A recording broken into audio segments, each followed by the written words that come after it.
Back in 2005, I was living the dream.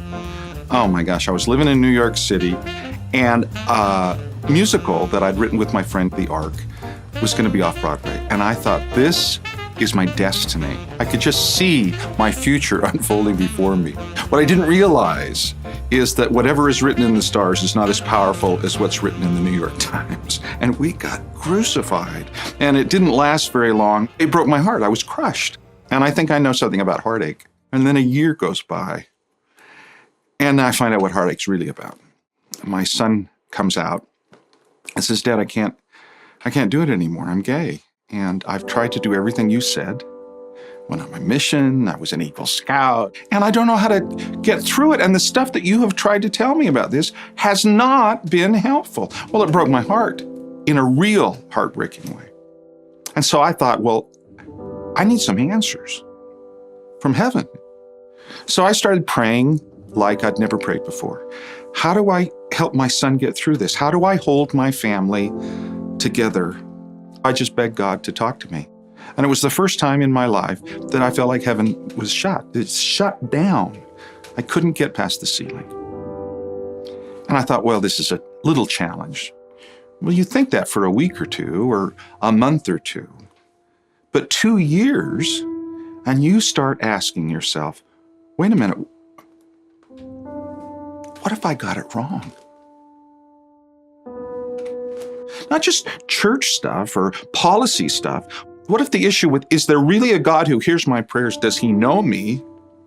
And is there something that I may have done that offended him so he won't talk to me? I mean, this is the stuff that really matters. Will I keep the promises when my heart feels nothing? We make all of our great promises in life when we're feeling great. When we fall in love, oh, I feel so great, I love you, I love you. When we feel the Spirit, oh, baptize me, I'm going to live righteously. What do we do when we feel nothing? And we fear that maybe nothing's coming. Well, that's where I was.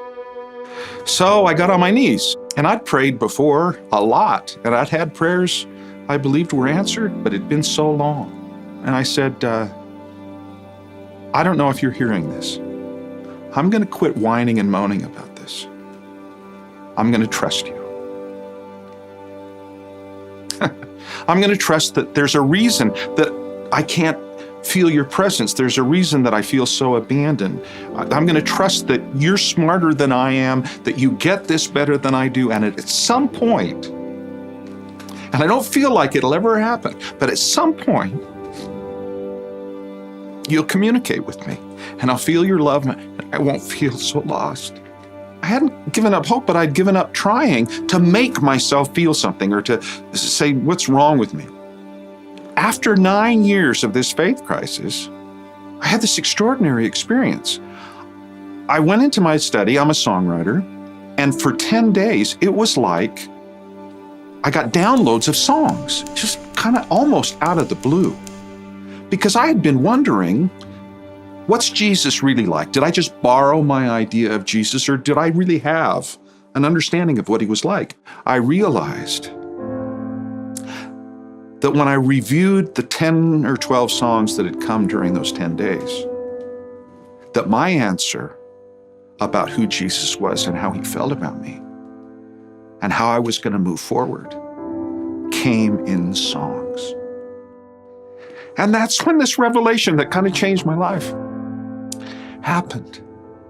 That the Lord loved me so personally and so individually and so completely that he would send an answer that I would recognize could have only come from him, from his heart to mine.